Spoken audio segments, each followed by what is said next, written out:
Marco Aurelio. Meditaciones para vivir. Marco Aurelio, 121-180 a.C. Fue un emperador romano y filósofo muy amado por su pueblo. Se le conoció por una gran humanidad, adherencia a la justicia y espíritu pacífico.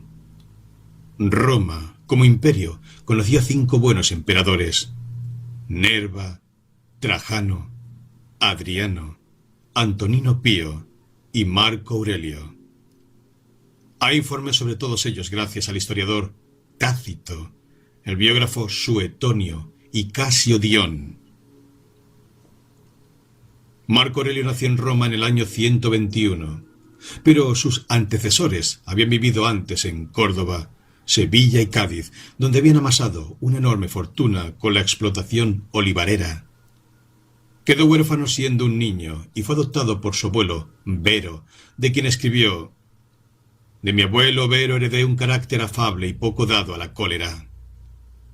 De su madre, Domicila Lucila, quien ejerció en el joven Marco una gran influencia, escribió: «De mi madre, en cambio, heredé la religiosidad, la generosidad y una tendencia a no obrar mal, a ni siquiera pensar mal, y también a llevar una vida frugal y poco apegada a las riquezas». Y de su bisabuelo: «Le debo la costumbre de no discutir en público y de frecuentar a los mejores maestros, consciente de que en tales asuntos no conviene reparar en gastos».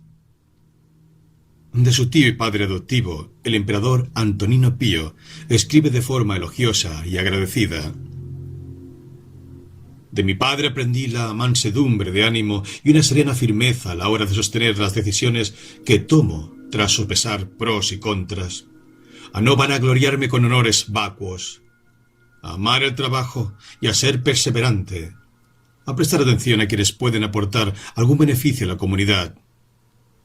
Aprendí a ser riguroso y constante a la hora de investigar y a no darme por satisfecho con las primeras impresiones. El afán por conservar los amigos, sin disgustos ni acaloramientos locos, la autosuficiencia y la serenidad en todo. Me enseñó a usar los bienes que contribuyen a hacer la vida más fácil. Y la fortuna se los había ofrecido generosamente, sin afectación y con honradez. Él los tomaba con naturalidad cuando estaban a su alcance y no los echaba en falta cuando escaseaban. Nunca fue cruel, ni hosco ni violento, y nadie pudo decir de él: «Está que bufa». Al contrario, sopesaba cada cosa en cada momento, en calma, sin inmutarse, ordenadamente, con decisión y sentido de la proporción. Y cuadraría a la perfección decir de él lo que se decía de Sócrates, que podía abstenerse y disfrutar al mismo tiempo de aquellos placeres que pocas personas son capaces de rechazar y a cuyo goce se abandona casi todo el mundo. Tener tal vigor y mostrarse superior y sobrio al mismo tiempo es algo propio de una persona que posee un espíritu equilibrado e indómito, cosa que demostró durante la enfermedad que llevó a Máximo a la tumba. Pero fue su maestro, Junio Rústico, quien más influyó en su formación, hasta el grado de que se suele admitirse que sin esa influencia Marco Aurelio habría llegado a ser emperador, pero no filósofo, y mucho menos el autor de sus conocidas Meditaciones. Todo lo anterior ilustra muy bien cómo el ser humano que finalmente se llega a ser depende en gran medida del entorno y de las influencias que se reciben. En el ámbito del Imperio Romano no era poco común que mientras de clase influyente se interesaran, además de los deberes en el Senado, en el estudio de la filosofía, la poesía, la historia, la literatura.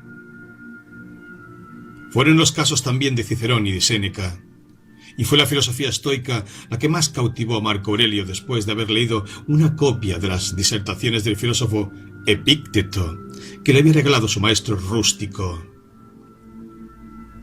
En la antigüedad ser filósofo no era, como sucede hoy día, dar clases o escribir libros. Era más bien alguien cuya vida seguía la línea de las líneas de alguna escuela filosófica. Era una posición o actitud más vital que profesional. En el caso de Marco Aurelio, parece que estaba vinculado al movimiento o escuela filosófica del estoicismo, sobre todo a su ética, cuyo pensamiento era el de la coherencia con uno mismo, y que hunde sus raíces en la ética socrática, la física de Heráclito y la dialéctica de Aristóteles. El estoico debía acomodar su vida armónicamente a la naturaleza de la que todos formamos parte, lo que proporciona libertad e independencia de los demás factores externos. Nada es malo si es conforme a la naturaleza. Asume además la idea de la fraternidad universal entre todos los seres humanos, como es el caso del estoicismo de Séneca y Epícteto. Las meditaciones de Marco Aurelio consisten en un conjunto de escritos o notas de carácter personal, mezcolanza de ideas y apuntes desordenados y repetidos. Las escribió hacia el final de su vida y están divididos en 12 libros. A veces la narración es en primera persona y parece que el autor escribe de sí mismo y para sí mismo. Otras veces escribe en tercera persona y otras son citas de otros filósofos o pensadores. Y aunque trata de diversos temas relacionados con llevar una vida buena, parece que el más recurrente de todos es el de lo efímero de la existencia y que más pronto que tarde todos desapareceremos. Es interesante el hecho de que en las escrituras hebreas o Antiguo Testamento de la Biblia encontremos un estilo de pensamiento parecido en el caso del libro del Eclesiastés, con aquella expresión tan propia de su autor de todo es vanidad y un esforzarse para nada. Marco Aurelio muestra sabiduría práctica en sus escritos, basada en la experiencia y la observación personal. Fue un hombre profundamente reflexivo que intentó plasmar lo que significa vivir una vida buena y de provecho. Su pensamiento sigue siendo actual en muchos aspectos, tanto como es el caso de muchos otros clásicos, y que siempre sorprenden por su actualidad. Muchas de sus meditaciones caían por su sentido común y brillo certero. Sin embargo, carecen de lo que a menudo a mucha filosofía humana le falta: la esperanza de que esta existencia no sea simple vanidad y un esforzarse para nada. Algunas de sus meditaciones. La felicidad de tu vida depende de la calidad de tus pensamientos, por lo tanto mantén la guardia y cuida de que se entretengan en nociones adecuadas a la virtud y el carácter razonable. Cuando te veas obligado por las circunstancias a entrar en estado de turbación, retorna a tu propio ser cuanto antes y no rompas tu ritmo más de lo necesario. Serás tanto más dueño de tu armonía interior cuanto más retornes a él. Los elementos de la naturaleza se mueven hacia arriba, hacia abajo, en círculo, pero la virtud se mueve de otra manera bien distinta. Es algo divino y camina felizmente por un sendero inconcebible. La gente busca el retiro en el campo, en el mar o en la montaña, y tú también sueles buscar tales retiros, pero todo ello es de lo más vulgar, porque puedes retirarte hasta tus adentros cuando lo desees.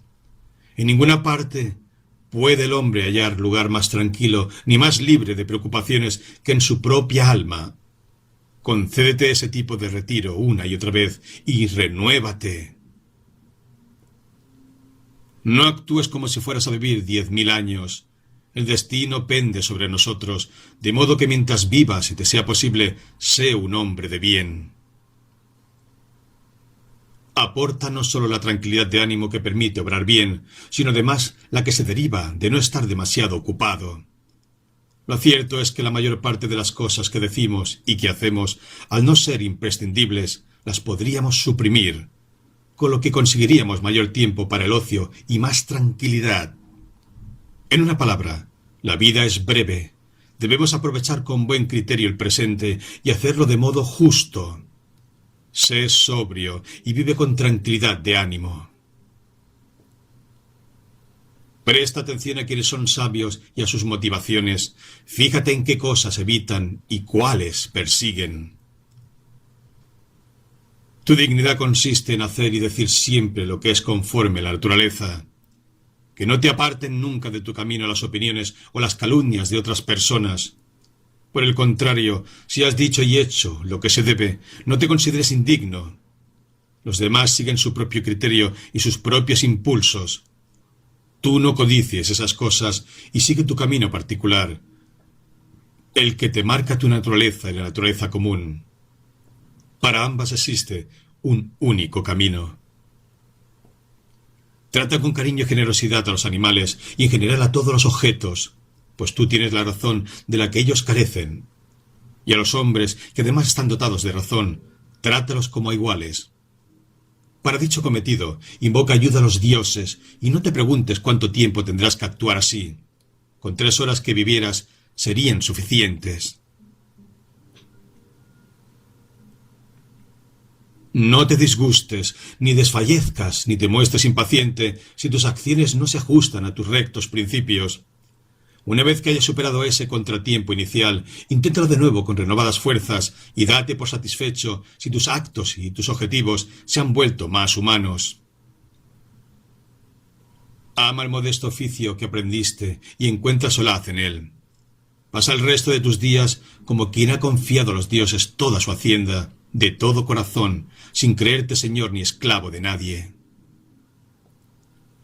Abstráete en ti mismo. Tu conocimiento racional puede, por naturaleza, basarse a sí mismo con tal de que practique la justicia y, consecuentemente, consiga la calma.